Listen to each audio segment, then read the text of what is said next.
the Peace Commissioners of Ireland. Peace എന്ന് പറയുന്നത് ശരിക്കും അവർ ഉദ്ദേശിക്കുന്ന, ഞാൻ മനസ്സിലാക്കിയെടുത്തുള്ള അത് തന്നെയാണ്, സമൂഹത്തിൽ സമാധാനം സ്ഥാപിക്കുക. പോപ്പുലേഷൻ കൂടി അതിൻ്റെതായ അഡ്വാൻറ്റേജ് ഡിസഡ്വാൻറ്റേജ് എല്ലാം ഉണ്ട്.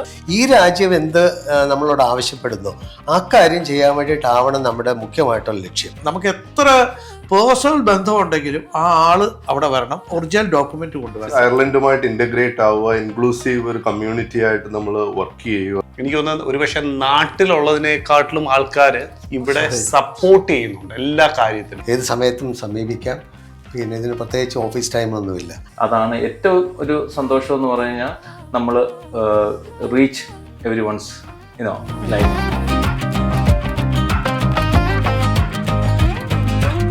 വൈകിട്ടെന്താ പരിപാടി? അപ്പോൾ വൈകിട്ടെന്താ പരിപാടിയിൽ ഇന്ന് നിങ്ങളുടെ ഒപ്പമുള്ളത് RJ ബബ്ലുവും RJ മരിയാഹുമാണ്. ഇന്ന് നമ്മൾ മാത്രമല്ല, അയർലൻഡിലെ മലയാളികൾക്ക് വളരെ സുപരിചിതരായ കുറച്ച് മുഖങ്ങൾ ഇന്ന് നമ്മളുടെ ഒപ്പം ഉണ്ട്. So welcoming the Peace Commissioners of Ireland. എന്തായാലും നമുക്ക് ഓരോരുത്തരായിട്ട് പരിചയപ്പെടാം. അത് നമ്മുടെ കൂടെ ഉള്ളത്, എൻ്റെ പേര് വിജയാനന്ദ് ശിവാനന്ദൻ. എൻ്റെ പേര് വിനോദ് പിള്ളൈ. എൻ്റെ പേര് രാജൻ ദേവസ്യ. എൻ്റെ പേര് ജോജി എബ്രഹാം. എൻ്റെ പേര് സെൻ ബേബി. എല്ലാവരും പീസ് കമ്മീഷണേഴ്സ് ആണ്. ഇവർ മാത്രമല്ല, ഇപ്പം നമ്മുടെ കൂടെ 5 പീസ് കമ്മീഷണേഴ്സ് മാത്രമേ ഉള്ളൂ. പക്ഷെ മലയാളികളായിട്ട് തന്നെ അയർലൻഡിൽ ഒരുപാടധികം പീസ് കമ്മീഷണേഴ്സ് ഉണ്ട്. എന്താണ് പീസ് കമ്മീഷണേഴ്സ് എന്ന് നമ്മൾ കേട്ടിട്ടുണ്ട്. ആക്ച്വലി എന്താണ് പീസ് കമ്മീഷണർ ചെയ്യുക? സാധാരണ ആൾക്കാരൊക്കെ വിചാരിക്കുന്നത് സമാധാനത്തിന്റെ വെള്ളരി പ്രാവുകൾ എല്ലാരും പറയുന്നത്, അതായത് പീസ് സമാധാനം, കമ്മീഷണർ എന്നൊക്കെ പറയുമ്പോൾ സമാധാനത്തിന്റെ റെപ്രസെന്റേറ്റീവ്സ്, അങ്ങനെയാണ് നമ്മളെല്ലാം കരുതുന്നത്. പക്ഷെ അതിലുപരി മലയാളികളെല്ലാം മനസ്സിലാക്കേണ്ട ഒരുപാട് ഉത്തരവാദിത്തങ്ങളും കമ്മ്യൂണിറ്റിയെ റെപ്രസെന്റ് ചെയ്തും നിങ്ങൾ ഒരുപാട് കാര്യങ്ങൾ അയർലൻഡിൽ നടത്തുന്നുണ്ട്. സോ നമുക്ക് നിങ്ങൾ ഓരോരുത്തരിൽ നിന്ന് തന്നെ കേൾക്കാം, എങ്ങനെയാണ് ഈ ഒരു ഇതിലേക്ക് വരുന്നതും, അല്ലെങ്കിൽ ഏത് പ്രൊവിൻസ് ആണ് നിങ്ങൾ റെപ്രസെന്റ് ചെയ്യുന്നത്, അതൊക്കെ ഒന്ന് നമ്മുടെ ലിസണേഴ്സുമായിട്ട് ഷെയർ ചെയ്യാവോ? ശരിക്കും ഇതൊരു നല്ലൊരു പദവിയാണ്. നമുക്കൊരു ലൈഫ് ലോങ് കിട്ടുന്ന ഒരു പദവിയാണ്. അൺലെസ് അണ്ടിൽ വേറെ കുഴപ്പങ്ങളൊന്നും ഇല്ലെങ്കിൽ, നമ്മുടെ ഭാഗങ്ങളെല്ലാം ക്ലിയർ ആണെങ്കിൽ നമുക്കത് ലൈഫ് ലോങ് കണ്ടിന്യൂ ചെയ്യാവുന്നൊരു പദവിയാണ്. അതുപോലെ തന്നെ ഇത് മറ്റുള്ള നമ്മുടെ പാരലായിട്ട് വർക്ക് ചെയ്യുന്ന ഗാർഡ് ഓഫീസും അതുപോലുള്ള ഇത് വിറ്റ്നസ് ചെയ്യുന്നവർക്കും എല്ലാം അവർക്ക് അവരുടെ ഇത് പാരലായിട്ട് നമുക്ക് കിട്ടുന്ന ഒരു പദവിയാണ്. അപ്പം നമുക്ക് ഈ വിറ്റ്നസ് ചെയ്ത് അത് നമുക്ക് സ്റ്റാമ്പ് ചെയ്ത് കൊടുക്കുകയും ഇതൊക്കെയാണ് നമ്മുടെ മെയിൻ ആയിട്ടുള്ള ജോലികളും കാര്യങ്ങളും ഒക്കെ. ഏത് പ്രൊവിൻസ് ആണ് ചേട്ടൻ റെപ്രസെന്റ് ചെയ്യുന്നത്? ഞാൻ ലൂക്കൻ ഏരിയ ആണ്, എൻ്റെ താമസം അവിടെയാണ്. അപ്പം നമ്മൾ ഡബ്ലിൻ 20 അവിടെ നമ്മൾ കവർ ചെയ്യുന്നുണ്ട്. അതുപോലെ പല ഏരിയയിൽ അത് കൊടുക്കുന്നുണ്ട്. ഓരോരോ ഏരിയയിൽ നിന്ന് ഓരോരോ കൗണ്ടി, പല കൗണ്ടികളിൽ നിന്നും ഉണ്ട്.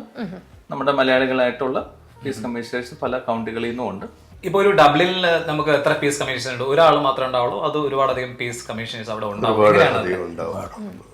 ഒരു കൗണ്ടിയിൽ പീസ് കമ്മീഷണറിനെ ഡിസൈഡ് ചെയ്യുമ്പോൾ, ഞാൻ ഡബ്ലിൻ ആണെങ്കിൽ സറൗണ്ടിങ് കൗണ്ടീസ് ആണ് ഡിപ്പാർട്ട്മെന്റ് ഓഫ് ജസ്റ്റിസ് നമുക്ക് പെർമിഷൻ തരുന്നത്. അപ്പം ഡബ്ലിൻ, കിൽഡെയർ, വിക്ലോ, മീത്ത്, ഇതാണ് ഡബ്ലിനിൽ ഉള്ളവർക്ക് ചെയ്യാൻ പറ്റുന്നത്. ഈവൻ ദോ ഇപ്പം നമ്മൾ ലൂക്കൻ ആണെങ്കിലും anybody coming from Wicklow or Kildare, അവർക്ക് നമുക്ക് സ്റ്റാറ്റ്യൂട്ടറി ഡിക്ലറേഷൻ അല്ലെങ്കിൽ വിറ്റ്നസ് ചെയ്ത് കൊടുക്കാൻ പറ്റും.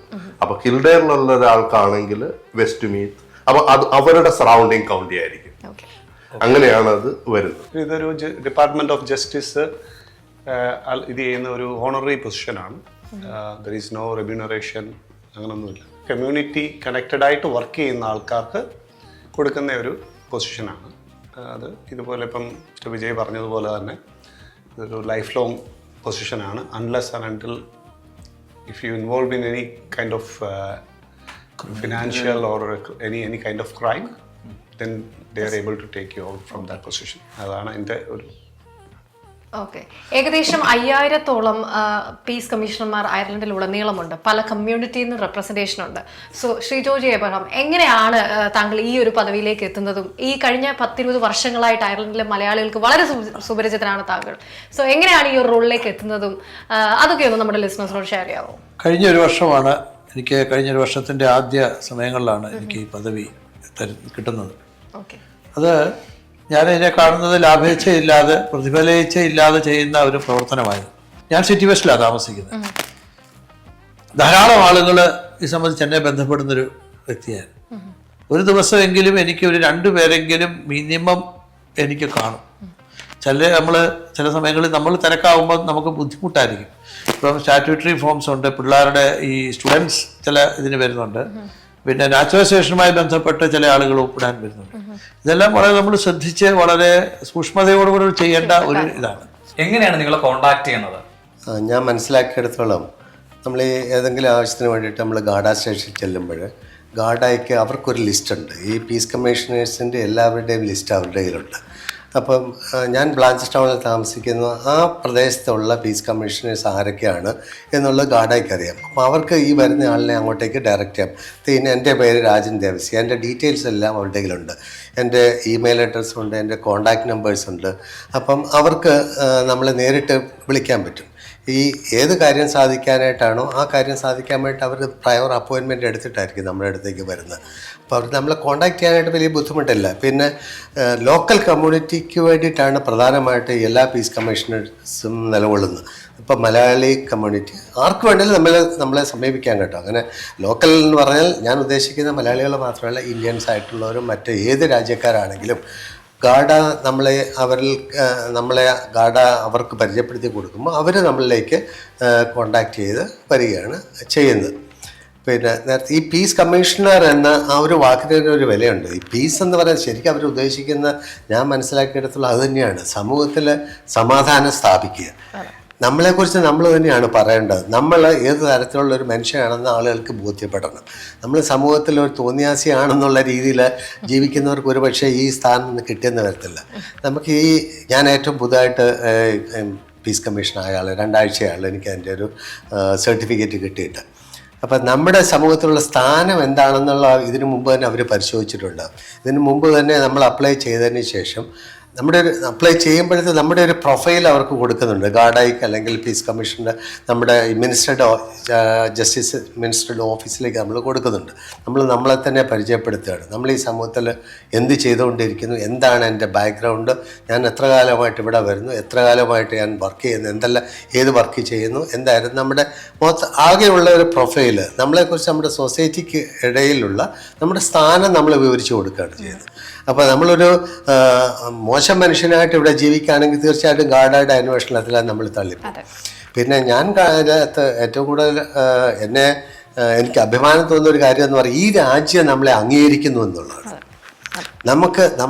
നമ്മളൊരു റെസ്പെക്റ്റ്ഫുൾ പേഴ്സൺ ആണെന്ന് അവർക്ക് തന്നെ ബോധ്യം വന്നതിന് ശേഷമാണ് അവർ നമ്മളെ ഇതിലേക്ക് ക്ഷണിക്കുന്നത്. നിങ്ങൾക്ക് താല്പര്യമുണ്ടോ എന്ന് ചോദിച്ചുകൊണ്ട് നമ്മൾ ഇതിനു മുമ്പ് തന്നെ അവർ നമ്മളോട് ചോദിക്കുക. ആണെങ്കിലാണ് ആണെന്ന് നമ്മൾ പറയുമ്പോഴാണ് അവർ ഫർദർ പ്രൊസീഡ് ചെയ്യുന്നത്.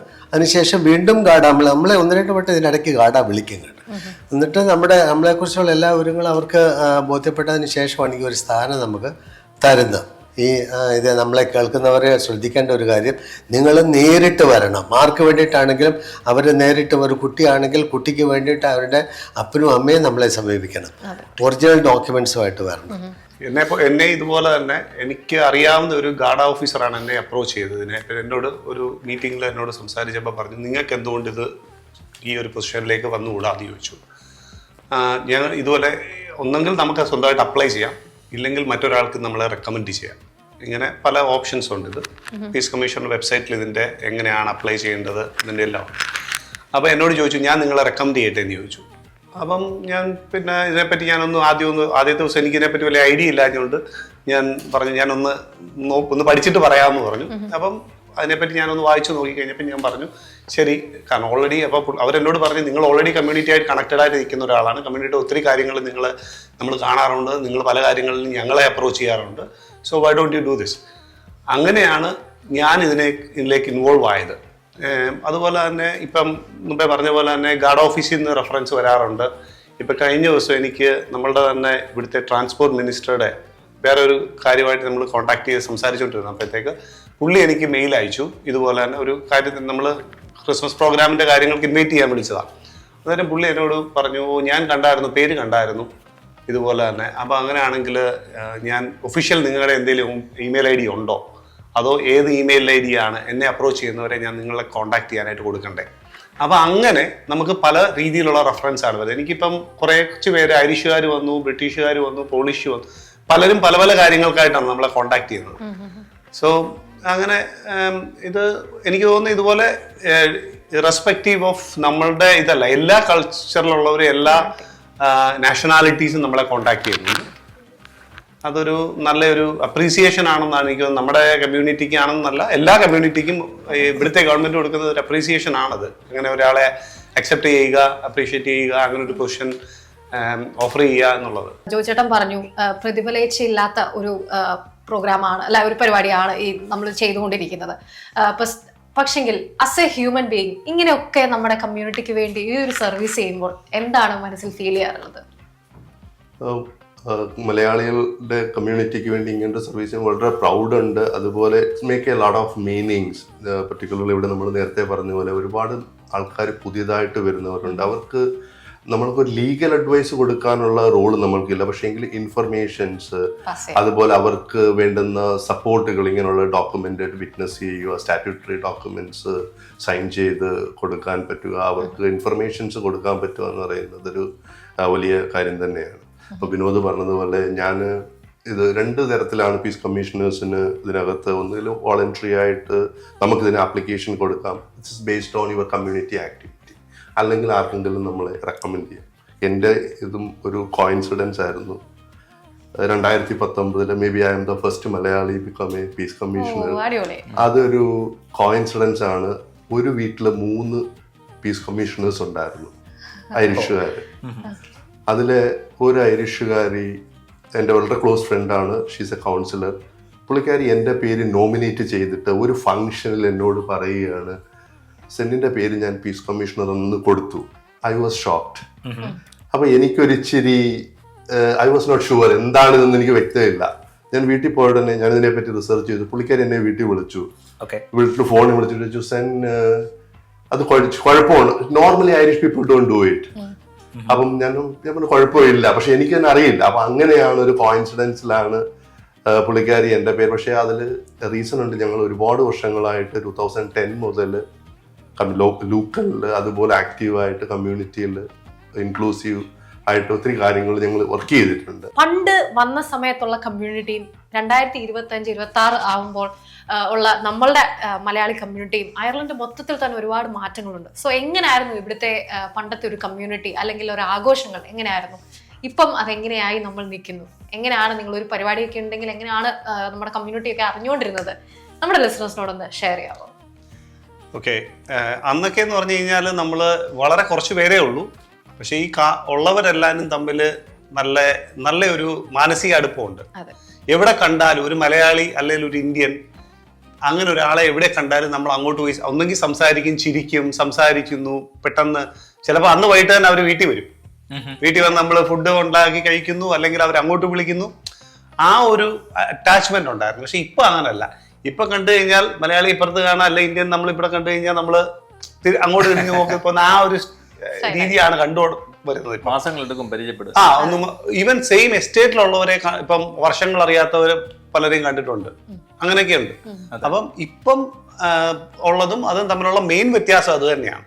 അന്ന് നമ്മൾ ഒരു മലയാളി ഇന്നർ സ്ഥലത്തുണ്ടെങ്കിൽ നമ്മൾ അത് കണ്ടുപിടിച്ച് അവരുടെ അടുക്ക പോയി അവരെ മീറ്റ് ചെയ്ത് അങ്ങനെയുള്ള എത്രയോ കാര്യങ്ങൾ. ഞാൻ വരുന്ന സമയത്ത് ഞങ്ങൾ ബാച്ചിലേഴ്സ് ഒരു 4-5 പേര് ഒരുമിച്ച് താമസിക്കുന്നു. അപ്പം ഒഫീഷ്യലി ഞാൻ ഒരു ട്രാവൽ ഏജൻസി നടത്തുവാണ്. ഞാൻ ട്രാവൽ ഏജന്റ് ആയിട്ടാണ് ഇവിടെ വന്നത്. അപ്പോൾ അന്നേരം ടിക്കറ്റ് എടുക്കാനായിട്ട് ഇതേപോലെ തന്നെ അന്ന് പേപ്പർ ടിക്കറ്റ്, നോർമൽ ടിക്കറ്റ് ആണ്. അത് ടിക്കറ്റ് എടുക്കാനായിട്ട് ആൾക്കാർ വർക്ക് ചെയ്യുന്ന സ്ഥലത്ത് വരും. അപ്പൊ ഒരാളെ കാണുമ്പോൾ പറയാം ഇന്നടത്ത് വേറെ ഒരാളുണ്ട്. ചിലപ്പോൾ അന്ന് വൈകിട്ട് തന്നെ ഓഫീസ് കഴിഞ്ഞ് ഞങ്ങൾ നേരെ അവിടെ പോകും. അവരെ കണ്ടു, സംസാരിച്ചു, അല്ലെ അവരെ അങ്ങോട്ട് വിളിക്കുന്നു. ഇതിപ്പോഴും അങ്ങനെ ആ കോണ്ടാക്ട്സിൽ ഉണ്ടായിരുന്ന ഒരു അറ്റാച്ച്മെന്റ് ഉള്ളവർ ഇപ്പോഴും ഉണ്ട്. സ്ഥിരം ഇപ്പൊ ഇവിടുന്ന് വിട്ടുപോയവരുണ്ട്, ഓസ്ട്രേലിയയിൽ പോയവരുണ്ട്, കാനഡയിൽ പോയവരുണ്ട്, US പോയ അവരുമായിട്ടൊക്കെ ഇപ്പോഴും ആ ഒരു നല്ല മെന്റൽ അറ്റാച്ച്മെന്റ് ഉണ്ട്. അപ്പം അങ്ങനെയുള്ള കുറെ നല്ല ഓർമ്മകൾ, ഇന്നത്തേക്കാളും ഒത്തിരി നല്ല ഓർമ്മകൾ നമുക്ക് സമ്മാനിച്ചിട്ടുള്ള ഒരു സ്ഥലമാണ്. നമ്മളെ ഒത്തിരി അക്സെപ്റ്റ് ചെയ്യുന്ന സ്ഥലമാണ് അയർലൻഡ്. അതായത് ഇപ്പം നമ്മൾ വെളിയിൽ നിന്ന് വരുന്ന ആൾക്കാർ, ഞങ്ങൾ വരുന്ന സമയത്തൊക്കെ നമ്മൾ എവിടെയെങ്കിലും ഇപ്പം ഫോർ എക്സാമ്പിൾ ഒരു പബ്ബിലോ റെസ്റ്റോറൻറ്റിലോ ഒക്കെ പോയി കഴിഞ്ഞാൽ നമുക്ക് പറ്റിയിട്ടുണ്ട്. അതായത് ചെന്ന് കഴിഞ്ഞപ്പോൾ വിളിച്ചിരുത്തിയിട്ട് അന്നെന്ന് വെച്ചാൽ ഞങ്ങൾ വരുന്നതിനൊക്കെ മുമ്പ് ഇവിടെ ഉണ്ടായിരുന്നത് കൂടുതലും ഡോക്ടേഴ്സാണ്. Indian doctors. അപ്പോൾ ഒരു ഇന്ത്യക്കാരനെ കണ്ടു കഴിഞ്ഞാൽ ഇവര് ഡോക്ടർ ആണോ എന്നുള്ളതാണ് ചോദിക്കുന്നത് ആദ്യം തന്നെ. ഫ്രീ ആയിട്ട് ഡ്രിങ്ക് മേടിച്ചു തന്ന അനുഭവങ്ങൾ വരെയുണ്ട്. അപ്പം അത്രയ്ക്ക് ഇതായിരുന്നു, വെൽക്കമിങ് ആയിരുന്നു അന്നൊക്കെ. ഇപ്പൊ അങ്ങനല്ല, പോപ്പുലേഷൻ കൂടി. ഇപ്പൊ ടോട്ടലി പോപ്പുലേഷൻ കൂടി, അതിൻ്റെതായ അഡ്വാൻറ്റേജ് ഡിസഡ്വാൻറ്റേജ് എല്ലാം ഉണ്ട്. പിന്നെ നമ്മള് ഇപ്പം ഒത്തിരി പ്രശ്നങ്ങൾ ഇവിടെ ഉണ്ടാകുന്നുണ്ടെന്നുണ്ടെങ്കിലും അതിൽ കുറേയൊക്കെ ഭാഗങ്ങൾ നമ്മളുടെ തെറ്റുകൾ കൊണ്ടും കൂടെ തന്നെയാണ്. ഇപ്പോൾ വിനോദേട്ടൻ പറഞ്ഞതുപോലെ ഇപ്പം നമ്മൾ സംസാരിച്ചാണ്, ഇപ്പം കഴിഞ്ഞ സമയങ്ങളിലായിട്ട് കുറേയധികം പ്രശ്നങ്ങളിൽ കൂടെ നമ്മുടെ ഇന്ത്യൻ കമ്മ്യൂണിറ്റി കടന്നു പോയിട്ടുണ്ട്. അപ്പോൾ ഈ ഒരു സമയത്ത് ഇപ്പോൾ വിനോദേട്ടൻ്റെ ഇത്ര 25 വർഷത്തെ എക്സ്പീരിയൻസ് ഉണ്ട്. അപ്പം എന്താണ് ഒരു ഉപദേശം, അല്ലെങ്കിൽ എന്താണ് നമുക്ക് കുറച്ച് കാര്യങ്ങൾ ഇതുമായിട്ട് ബന്ധപ്പെട്ട് ഒരു സീരിയസ് ആയിട്ട് നമ്മൾ പറയുകയാണെന്നുണ്ടെങ്കിൽ എങ്ങനെ പറയാം? നമുക്ക് ഒത്തിരി കാര്യങ്ങൾ ഇവരെ ഇറിറ്റേറ്റ് ചെയ്യാതെ നമുക്ക് തന്നെ ചെയ്യാൻ പറ്റുന്ന പല കാര്യങ്ങളുണ്ട്. ഫോർ എക്സാമ്പിൾ, ഇപ്പം ഒരു വെളിയിലൊക്കെയുള്ള മറ്റ് പല പല programmes, shows programmes, okay, interior, ഇപ്പം ഫോർ എക്സാമ്പിൾ ഇപ്പൊ ഒരു ഹാളിൽ നടത്തുന്നു, അല്ലെങ്കിൽ ഒരു ഫെസ്റ്റിവൽസ്, അതൊക്കെ എന്ന് വെച്ച് കഴിഞ്ഞാൽ അല്ലെ ഇപ്പൊ മെയിൻ റോഡ് ബ്ലോക്ക് ആക്കി പരിപാടികൾ വരുന്നു, അല്ലെങ്കിൽ അങ്ങനെയുള്ള പ്രോഗ്രാംസുകൾ കാര്യങ്ങളൊക്കെ ഇവർക്ക് ട്രാഫിക് ബ്ലോക്സ് പ്രശ്നങ്ങൾ, ഇതൊക്കെ ഇവരെ ഒത്തിരി ഇറിറ്റേറ്റ് ചെയ്യും. ഓക്കെ, എല്ലാവരും ഇറിറ്റേറ്റ് ചെയ്യും. But at the same time നമ്മൾ അവരുടെ രാജ്യത്ത് വന്നാണ് ഇതെല്ലാം ചെയ്യുന്നത്. ഇതിനോടൊന്ന് കൂട്ടിച്ചേർത്ത് ഞാൻ ഒന്ന് പറയുകയാണെങ്കിൽ, ഞങ്ങളൊക്കെ ഇവിടെ വന്ന സമയത്ത് എന്ന് പറഞ്ഞാൽ ഞാനിപ്പോൾ വന്നിട്ട് 21 വർഷത്തോളമായി. ആ സമയത്ത് ഐറിഷുകാർ അവർ നമ്മളെ കുറെ കൂടി ബഹുമാനത്തോടു കൂടിയായിരുന്നു കണ്ടിരുന്നത്. ഇപ്പം നമ്മളൊരു ബസ്സിൽ കയറുകയാണ്, ബസ്സിൽ നമ്മൾ ഒരിടത്തേക്ക് പോകുമ്പോഴത്തേക്ക് നമുക്ക് വഴി അറിയില്ല, ഇന്ന സ്റ്റോപ്പിൽ നിർത്തണമെന്നൊക്കെ ഡ്രൈവറോട് പറഞ്ഞാൽ നമുക്ക് പേഴ്സണലായിട്ട് നമുക്ക് അനുഭവം ഉണ്ടായിട്ട് ആ ഡ്രൈവർ ഇറങ്ങി വന്ന് നമുക്ക് വഴി കാണിച്ചു തരുന്ന ഒരു സംഭവം ഉണ്ടായിട്ടാണ്. പിന്നെ നമ്മൾ പള്ളിയിൽ പോകുമ്പോഴത്തേക്ക്, അന്നത്തെ കാലത്താണ് പള്ളിയിൽ പോകുമ്പോഴത്തേക്ക് ഇംഗ്ലീഷ് കുർബാനയ്ക്ക്, അന്നൊന്നും മലയാളം കുർബാനയൊന്നുമില്ല, ഇംഗ്ലീഷ് കുർബാനയ്ക്ക് നമ്മൾ പള്ളിയിൽ പോകുമ്പോൾ ആ കുർബാനയ്ക്ക് ശേഷം ആ അച്ഛൻ നമ്മളെ വേറൊരു ഒരു ഇന്ത്യയിൽ നിന്ന് വന്ന, അവർ ഇന്ത്യയിൽ നിന്ന് വന്നവരാണോ ഇല്ലെന്നുള്ള നോക്കിക്കൊണ്ടല്ല, വേറൊരു രാജ്യത്തു നിന്ന് വന്ന ഒരാളിനെ പരിചയപ്പെടുത്തുകയാണ് ഐറിഷുകാരുടെ ഇടയിൽ പള്ളിയിൽ വെച്ച്. അപ്പം അന്നത്തെ കാലത്ത് അങ്ങനെ വരെ ഉണ്ടായിരുന്നു. ഇപ്പം അതൊന്നും അത്തരത്തിലുള്ള ഒരു രീതി ഇപ്പം കാണുന്നില്ല. എന്താണെന്ന് വെച്ചാൽ നമ്മുടെ ഇപ്പോൾ ഇന്ത്യ വിട്ട് നമ്മൾ വേറൊരു ദേശത്തേക്ക് നമ്മൾ വന്നിരിക്കുമ്പോൾ ആ രാജ്യത്തിൻ്റെ കൾച്ചറുമായിട്ട് സംസ്കാരവുമായിട്ട് യോജിച്ച് പോകേണ്ട ഒരു ആവശ്യമുണ്ട്. നമ്മൾ ഇന്ത്യയിൽ നമ്മൾ എന്തെല്ലാം കാര്യങ്ങൾ ഇടപെട്ടിരുന്നോ, അല്ലെങ്കിൽ ഏതെല്ലാം കാര്യങ്ങൾ നമ്മൾ നമ്മുടെ സമൂഹത്തോടു കൂടി നമ്മൾ അവിടെ ചെയ്തിരുന്നു, അതെല്ലാം ഇവിടേക്കും കൊണ്ടുവരിക എന്ന് പറഞ്ഞാൽ നടക്കുന്ന കാര്യങ്ങൾ. ഈ രാജ്യം എന്ത് നമ്മളോട് ആവശ്യപ്പെടുന്നു ആ കാര്യം ചെയ്യാൻ വേണ്ടിയിട്ടാവണം നമ്മുടെ മുഖ്യമായിട്ടുള്ള ലക്ഷ്യം. അല്ലാതെ ഞാൻ അവിടെ ഞാൻ നാട്ടിൽ ഇങ്ങനെയാണ് ജീവിച്ചത്, എനിക്ക് അത് തന്നെ ഇവിടെയും തുടർന്ന് അതിൽ നമ്മൾ വാശി പിടിക്കാൻ പാടില്ല. ഒരു രാജ്യം മറ്റൊരു രാജ്യത്തെ ചെല്ലുമ്പോൾ ആ രാജ്യത്തിൻ്റെ കൾച്ചറുമായിട്ട് അവരുമായിട്ട് അഡാപ്റ്റഡ് ആവാനായിട്ടാണ് നമ്മൾ കൂടുതൽ ശ്രദ്ധിക്കേണ്ടത്. അതാണ് ഇവിടുത്തെ മെയിൻ പ്രശ്നങ്ങൾ. അന്നത്തെ കാലത്തൊന്നും എന്തുകൊണ്ടാണ് പ്രശ്നങ്ങൾ ഇല്ലാതിരുന്നത്? ഒന്നാമത് ഇപ്പോഴത്തെ കൂടുതൽ ആളുകൾ ഇങ്ങോട്ട് വരാൻ തുടങ്ങിയ ഒരു പ്രശ്നമുണ്ട്. പിന്നെ ഈ അഭയാർത്ഥികൾ എന്നുള്ള റെഫ്യൂജീസ് എന്നുള്ള കുറേ അധികം ആളുകൾ ഇവിടേക്ക് വരുമ്പം ഇവർക്ക് കിട്ടിക്കൊണ്ടിരുന്ന ആനുകൂല്യങ്ങളൊക്കെ നഷ്ടപ്പെട്ടു പോകുന്നുവോ എന്നുള്ളൊരു തോന്നൽ അവർക്കുണ്ട്. ആ തോന്നലിന് ഉടലെടുക്കുന്നതാണ് ഈ പ്രശ്നങ്ങളൊക്കെ. എക്സാമ്പിൾ പറയുന്നത്, നമ്മളൊരു വീട് വാങ്ങണമെന്ന് പറഞ്ഞൊരു ബാങ്കിൽ ചെന്ന് കഴിഞ്ഞാൽ അവർ നമ്മളെ ആട്ടിപ്പായിക്കും. അവർ പറയും നിങ്ങൾക്ക് മോർഗേജ് കിട്ടത്തില്ല, but we go back again. പക്ഷെ ഐറിഷുകാർക്ക് അത് അറിയത്തില്ല. നമ്മുടെ ഫ്രണ്ട്സ് അല്ലെ റിലേറ്റീവ്സ് ലോൺ കൊടുത്ത് ഹെൽപ്പ് ചെയ്യും, ഐറിഷുകാർക്ക് അത് അറിയത്തില്ല. സോ ഇതൊക്കെയാണ്, ഇത് ഇവർക്കും പോസിബിൾ ആണ്, നമുക്ക് പോസിബിൾ ആണ്. നമ്മൾ നാട്ടിൽ നിന്ന് ഫണ്ട് കൊണ്ടുവന്ന് ഒന്നും അല്ല ചെയ്യുന്നത്. പക്ഷെങ്കിൽ നമ്മൾ അഗ്രസീവ് ആവുന്നത് കൊണ്ടാണ് നമുക്ക് ചെയ്യാൻ പറ്റുന്നത്. അതൊരു തെറ്റായ കാര്യമല്ല, പക്ഷെ എഡ്യൂക്കേറ്റ് ചെയ്യണം. ഇതേ കാര്യം തന്നെ ഇപ്പം മറ്റുള്ള അസൈലം സീക്കേഴ്സോ ആൾക്കാർ വരുന്ന നമ്പേഴ്സ് ഈ ലോക്കൽ പബ്ലിക്കിന് അറിയത്തില്ല. അപ്പം ഞാൻ എഡ്യൂക്കേഷൻ ഹെൽത്ത് കെയർ റിക്രൂട്ട്മെന്റും ചെയ്യുന്ന ഒരാളാണ്. 35,000 സ്റ്റുഡൻസ് ആണ് ഒരു വർഷം അയർലൻഡിൽ വരുന്നത്. ഒരു സെക്കൻഡ് ഹയസ്റ്റ് ഇൻകം ആണ് ഇവിടെ അയർലൻഡിന് ഉണ്ടാക്കുന്നത് ഈ സ്റ്റുഡൻസ് വഴി. പക്ഷെ ഈ ഫാർ റൈറ്റ്സോ സാധാരണക്കാർക്കോ അത് അറിയത്തില്ല. അപ്പം എൻ്റെ മകൾ 2,000 യൂറോ ഒരു വർഷം കോളേജിൽ പഠിക്കാൻ കൊടുക്കുന്ന സെയിം ഒരു ഇന്ത്യൻ സ്റ്റുഡന്റ് വരുന്നത് 25,000 യൂറോ കൊടുത്താണ്. 10 times മോർ ഫീ കൊടുത്താണ്. ആ ഫണ്ടാണ് ഇവിടുത്തെ കോളേജസിന്, റിസർച്ചിനായാലും മറ്റുള്ള എല്ലാ കാര്യങ്ങൾക്കും. അപ്പൊ ഗവൺമെന്റിന് ഫണ്ട് കൊടുക്കണ്ട ഇവിടുത്തെ റിസർച്ച്. അപ്പൊ ഈ ഫണ്ടെല്ലാം ജനറേറ്റ് ആവുന്നത് നമ്മളുടെ പുറത്തുനിന്ന് വരുന്ന കുട്ടികൾ, പിന്നെ അവരുടെ സ്പെൻഡിങ് ഇവിടെ നാട്ടിൽ നിൽക്കുന്നത്. അപ്പൊ ഈ പറയുന്ന ഇതൊന്നും മെജോറിറ്റി ഓഫ് ആൾക്കാർക്കും അറിയത്തില്ല. അപ്പൊ we have to educate, or ഇവിടുത്തെ സിസ്റ്റം എഡ്യൂക്കേറ്റ് ചെയ്യണം. അസൈലം സീക്കേഴ്സ് വരുമ്പോൾ ഒരു ഇന്ത്യൻ 95% എബോവ് നമ്മൾ ലീഗലിയാണ് ഇവിടെ വരുന്നത്. സ്റ്റുഡൻസ് ആയാലും വർക്ക് പെർമിറ്റ്സ് ആയാലും സ്പൗസ് ആയാലും. സോ പക്ഷെ ഐറിഷുകാരെ നോക്കുമ്പോൾ മെജോറിറ്റി ആ ഇന്ത്യൻ ഫേസസ് അതൊരു പക്ഷെ അപ്പൊ എഡ്യൂക്കേഷൻ ഒരു എലമെന്റ് ആണ് ഇതിനകത്ത്. ഹൗസിംഗ് പ്രോബ്ലം എന്ന് പറഞ്ഞാൽ നമ്മൾ ഉണ്ടാക്കിയ ഹൗസിംഗ് പ്രോബ്ലം അല്ല. അത് മാറ്റണമെന്നുണ്ടെങ്കിൽ ഇവിടുത്തെ ഗവൺമെന്റ് വിചാരിക്കണം. ഞാൻ ഇതിനു വേണ്ടിയിട്ട് ഈ പ്രശ്നങ്ങൾ ഉണ്ടാക്കിയപ്പോൾ ഒരു ഫൈറ്റ് ചെയ്ത ഒരാളാണ്. നമ്മൾ ഇതിന്റെ മുൻനിരയിലുണ്ടായിരുന്ന ഒരാളാണ്. ഈ പല പ്രശ്നങ്ങളും ഇവിടുത്തെ ഗവൺമെന്റ് ഇടപെട്ടെങ്കിൽ മാത്രമേ ഇവർക്ക് അനുകൂലമാക്കി കൊണ്ടുവരാൻ പറ്റൂ. നമ്മളല്ല ഇവിടുത്തെ പ്രശ്നം. നമുക്ക് ഈ സേവിങ് മെന്റാലിറ്റി മലയാളികൾക്ക് കൂടുതലായിട്ടുണ്ട്. അപ്പം നമ്മൾ കൂടുതൽ സേവ് ചെയ്ത് നമ്മൾ വീട് വാങ്ങിക്കുന്നു, നമ്മൾ കാർ വാങ്ങിക്കുന്നു. ഇതൊന്നും അവരെ സംബന്ധിച്ചിടത്തോളം നമുക്ക് എങ്ങനെ കിട്ടി എന്നുള്ളതാണ്. എങ്ങനെ നിങ്ങൾ വീട് വാങ്ങിക്കുന്നു, എങ്ങനെ നിങ്ങൾ പുതിയ കാർ വാങ്ങിക്കുന്നു. എനിക്കൊന്ന് ട്രൂ ഐറിഷ് ആയിട്ടുള്ള ആൾക്കാർക്ക് അറിയാം, അവർക്കറിയാം. അതിന്റെ ഉദാഹരണം നമ്മളിപ്പോ ജോലി സ്ഥലത്ത് തന്നെ നമ്മളെ അക്സെപ്റ്റ് ചെയ്ത് അവർക്കറിയാം നമ്മൾ ഇത്ര കൊല്ലമായിട്ട് അവരുടെ കൂടെ ജോലി ചെയ്യുന്നു, നമ്മളൊരു വീട് വാങ്ങിക്കുന്നു, അതൊക്കെ അവർ അക്സെപ്റ്റ് ചെയ്യുന്നുണ്ട്. കാരണം അതിനുള്ള ആ ടൈം ഫ്രെയിം അവരുടെ മുമ്പിൽ നമ്മളൊരു എക്സാമ്പിളാണ്. എങ്ങനെയാണ് ഈ ഒരു കോൺഫ്ലിക്ട്സ് ഒക്കെ അവോയ്ഡ് ചെയ്യാൻ നമ്മുടെ ആൾക്കാരോട് നമുക്ക് എന്തൊക്കെയാണ് പറയാൻ പറ്റുന്നത്? ഒത്തിരി പേരെ നമുക്ക് അതുകൊണ്ട് സഹായിക്കാൻ പറ്റും. സ്പൗസ് വരുന്നുണ്ട്, അതുപോലെ സ്റ്റുഡൻസ് വരുന്നുണ്ട്.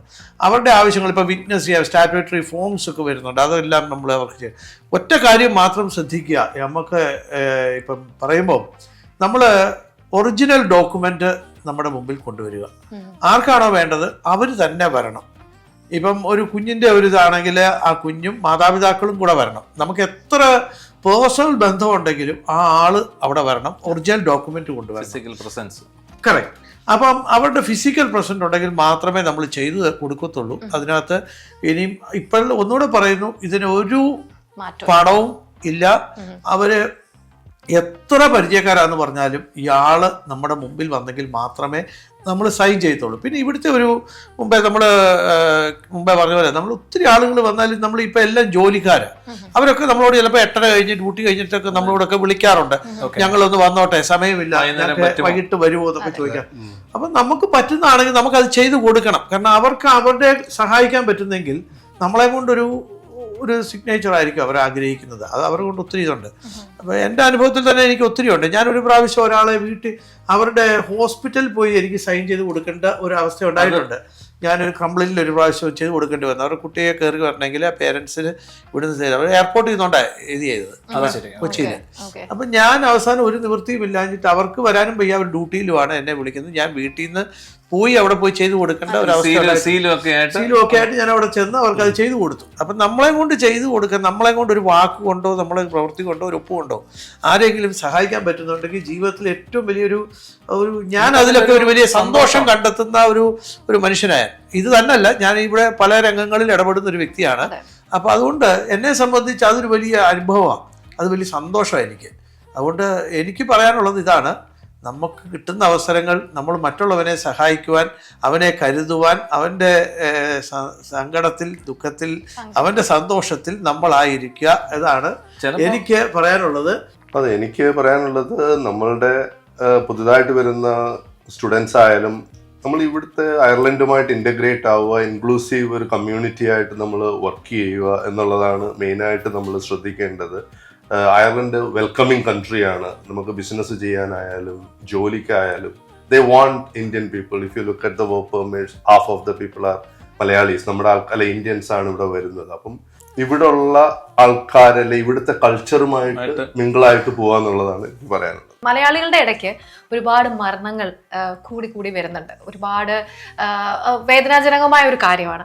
സോ നമ്മളെ സംബന്ധിച്ചിടത്തോളം ജീവിക്കാൻ വേണ്ടി വന്നു, പക്ഷെങ്കിൽ നമ്മുടെ മോർട്ടൽ റിമൈൻസ് തിരിച്ച് നാട്ടിലെത്തിക്കേണ്ട വലിയൊരു ഉത്തരവാദിത്വം നമ്മളുടെ ഒരു കമ്മ്യൂണിറ്റി, ആസ് എ കമ്മ്യൂണിറ്റി നമ്മൾക്ക് എല്ലാവർക്കും ഉണ്ട്. അപ്പം എങ്ങനെയാണ് ആസ് എ പീസ് കമ്മീഷണർ അല്ലെ as A human being, as A പ്രവാസി, എങ്ങനെയാണ് ആ ഒരു കാര്യത്തിന് ഒരു ഹെൽപ്പ്, നിങ്ങളാൽ ആവുന്ന ഒരു ഹെൽപ്പ് എന്തെങ്കിലും ചെയ്യാറുണ്ടോ? ഇവിടെ നിന്നുള്ള ഹ്യൂമൻ റിമൈൻസ് നാട്ടിലെത്തിക്കാനായിട്ട് നോർമലി ഒരു 5 to 10 days ആണ് ടൈം എടുക്കുന്നത്. അതിനകത്തിൽ തന്നെ ഇപ്പം പോസ്റ്റ്മോർട്ടം വേണ്ട കേസിൽ പോസ്റ്റ്മോർട്ടം ചെയ്യണം, എംബാം സർട്ടിഫിക്കറ്റ് മേടിക്കുക, കൊറോണയുടെ സർട്ടിഫിക്കറ്റ് മേടിക്കുക, അതേപോലെ തന്നെ ഡെത്ത് സർട്ടിഫിക്കറ്റ് അറ്റസ്റ്റ് ചെയ്യിപ്പിക്കുക ഫോറിൻ അഫയേഴ്സിൽ നിന്നും. അതുപോലെ തന്നെ ഇന്ത്യൻ എംബസിയിൽ പോയിട്ട് പാസ്പോർട്ട് ക്യാൻസലേഷൻ, NOC, ഇത് ഇത്രയും കിട്ടിക്കഴിഞ്ഞ് കഴിഞ്ഞാൽ കാർഗോ കമ്പനി ബേസിക്കലി ആയിട്ട് കാർഗോ കമ്പനിയായി കോണ്ടാക്ട് ചെയ്തിട്ട് ഇതിൻ്റെ കാർഗോ ബുക്ക് ചെയ്യുക. അതേപോലെ തന്നെ നാട്ടിൽ കസ്റ്റംസ് ഡിപ്പാർട്ട്മെൻറ്റിൻ്റെ ഒരു പോർട്ടലിൽ ഇത് നമ്മൾ രജിസ്റ്റർ ചെയ്യണം. ഈ ഡോക്യുമെൻറ്റിൻ്റെ എല്ലാം കോപ്പീസ് നമ്മൾ അറ്റാച്ച് ചെയ്യുക.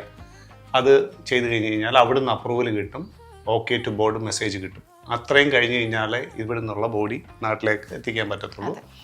അപ്പം അത് ഇപ്പം ഇതുവരെയുള്ള കാര്യങ്ങളെല്ലാം എനിക്ക് തോന്നുന്നു നമ്മുടെ കമ്മ്യൂണിറ്റി ആൾക്കാരെല്ലാം വളരെ സപ്പോർട്ടീവായിട്ടാണ് എനിക്ക് തോന്നുന്നത്. പല കാര്യങ്ങളിലും സപ്പോർട്ട് ചെയ്താണ് ഇങ്ങനെയുള്ള കാര്യങ്ങളെല്ലാവരും ഇൻക്ലൂഡ് ചെയ്ത് നിൽക്കുന്നത്. അതേപോലെ തന്നെ എനിക്ക് തോന്നുന്നത് ഒരുപക്ഷെ നാട്ടിലുള്ളതിനേക്കാട്ടിലും ആൾക്കാർ ഇവിടെ സപ്പോർട്ട് ചെയ്യുന്നുണ്ട് എല്ലാ കാര്യത്തിനും. ഒരു കാര്യം ഒരു നോ പറയാറില്ല സത്യം പറഞ്ഞു കഴിഞ്ഞാൽ. ഇങ്ങനെയുള്ള ഒരു കേസ് വരുമ്പോ എല്ലാരും ഭയങ്കരമായിട്ട് അത് ഇപ്പൊ ഞാനിപ്പം മുമ്പേ പറഞ്ഞ പോലെ ഒരു 10-20 വർഷമായിട്ട് ഇങ്ങനെയുള്ള കാര്യങ്ങൾ ഞാൻ ഇൻവോൾവ് ആണ്. ഇതുമായിട്ട് ചേർന്ന് പറയുമ്പോൾ ഏത് സമയത്ത് വേണേലും മറ്റാളുകൾക്ക് ഈ പീസ് കമ്മീഷൻ്റെ ഏത് സൗകര്യങ്ങൾക്കും ഞാൻ തയ്യാറാണ്. ഏത് സമയത്തും സമീപിക്കാം. പിന്നെ ഇതിന് പ്രത്യേകിച്ച് ഓഫീസ് ടൈമൊന്നുമില്ല. പ്രത്യേകിച്ച് ഞാനൊരു റിട്ടയർഡ് ആയിട്ടുള്ള ആളാണ്. അതുകൊണ്ട് അത്തരത്തിൽ എൻ്റെ എല്ലാവിധ സഹായവും സഹകരണവും ഉണ്ടാകും. എനിക്ക് ഇവരെല്ലാം പറഞ്ഞതുപോലെ, എൻ്റെ കൊളീഗ്സ് പീസ് കമ്മീഷനായിട്ടുള്ളവരെല്ലാവരും പറഞ്ഞതുപോലെ എനിക്ക് പറയാനുള്ളൂ, നമ്മളൊരു പുതിയ വർഷം നല്ല വെൽക്കമിങ്ങും നല്ല ഒരു സ്നേഹത്തോടെ നമുക്ക് കമ്മ്യൂണിറ്റിയിൽ നമ്മളെ കൊണ്ട് എന്ത് സഹായം ചെയ്യാൻ പറ്റും. ആസ് എ പീസ് കമ്മീഷൻ നമ്മൾ ഇപ്പം ഏത് സമയവും ഇതൊന്നും നോക്കാതെ, രാജേട്ടൻ പറഞ്ഞ പോലെ നമുക്ക് ഒരു ടൈം ടേബിൾ ഇല്ല. നമുക്കിപ്പം വേറെ കൗണ്ടുകളിൽ നിന്നാണേലും ഇപ്പം ആൾക്കാർ ഇപ്പം നമ്മുടെ പേരും നമ്മുടെ ഫോൺ നമ്പറൊക്കെ അറിഞ്ഞ് ഇതുപോലെ ഒരു പീസ് കമ്മീഷണർ നമുക്ക് ജോലി കഴിഞ്ഞ് 8:30 കഴിഞ്ഞ് വന്ന് വേറെ കൗണ്ടികളിൽ നിന്നാണെങ്കിലും നമുക്ക് വന്ന് നമ്മളോട് കാര്യങ്ങൾ പറഞ്ഞ് നമ്മുടെ ഇത് സിഗ്നേച്ചറും കാര്യങ്ങളെല്ലാം വാങ്ങിച്ചുകൊണ്ട് അവർക്ക് പോകാൻ പറ്റും. അത് നമ്മുടെ ലോക്കൽ ഇതിൽ അതിൻ്റെ ഇതെല്ലാം ഉണ്ട്. ഗാർഡൻ സ്റ്റേഷനിൽ അതിൻ്റെ ലിസ്റ്റും കാര്യങ്ങളും എല്ലാം ഉണ്ട്. അത് നിങ്ങൾക്ക് വേണേലും അത് ആ പോർട്ടൽ അപ്ഡേറ്റഡ് ആണെങ്കിൽ അതിൽ കയറി നോക്കാവുന്നതേ ഉള്ളൂ. പിന്നെ എല്ലാം നല്ല നമ്മൾ ഹെൽപ്ഫുൾ ആവുക നമ്മുടെ കമ്മ്യൂണിറ്റിക്ക്. നമ്മളിപ്പം മരണമാണെങ്കിലും ഇപ്പം സന്തോഷം ഇതാണെങ്കിലും ദുഃഖമാണെങ്കിലും എല്ലാത്തിലും നമ്മൾ അതിലെ ഒരു ഇൻ്റഗ്രേഷൻ നമ്മളെക്കൊണ്ട് പറ്റുന്ന രീതിയിൽ നമ്മൾ ഹെൽപ്ഫുൾ ചെയ്യുക. അതാണ് ഏറ്റവും ഒരു സന്തോഷം എന്ന് പറഞ്ഞു കഴിഞ്ഞാൽ, നമ്മൾ റീച്ച് എവരി വൺസ് ലൈഫ്. അത് നമ്മൾ ഹെൽപ്ഫുള്ളായിട്ട് മുന്നോട്ട് കൊണ്ടുപോവുക. വൺസ് എ പ്രവാസി ഈസ് ഓൾവേസ് എ പ്രവാസി. പക്ഷെങ്കിൽ പ്രവാസ ജീവിതത്തിൽ വളരെ സ്റ്റാൻഡ് ഔട്ട് ചെയ്യുന്ന കുറച്ച് മലയാളികൾ മാത്രമേ നമ്മൾക്ക് ചുറ്റുമുള്ളൂ. അങ്ങനെ സ്റ്റാൻഡ് ഔട്ട് ചെയ്യുന്ന നിങ്ങൾ ഒരുപാട് അഭിനന്ദനവും ഒരുപാട് പ്രശംസയും അർഹിക്കുന്നവരാണ്. സോ ഇന്ന് വൈകിട്ടെന്താ പരിപാടി നമ്മളിവിടെ വൈൻഡപ്പ് ചെയ്യുമ്പോൾ 2026 പിറവി എടുക്കുമ്പോൾ ഇവരൊക്കെ പറഞ്ഞതുപോലെ തന്നെ ഇൻക്ലൂസീവ് ആവാൻ ശ്രമിക്കുക, അക്സെപ്റ്റ് ചെയ്യാൻ ശ്രമിക്കുക, കമ്മ്യൂണിറ്റീസിനെ സ്നേഹത്തോടെയും കരുതലോടും കൂടെ ചേർത്ത് പിടിക്കുക.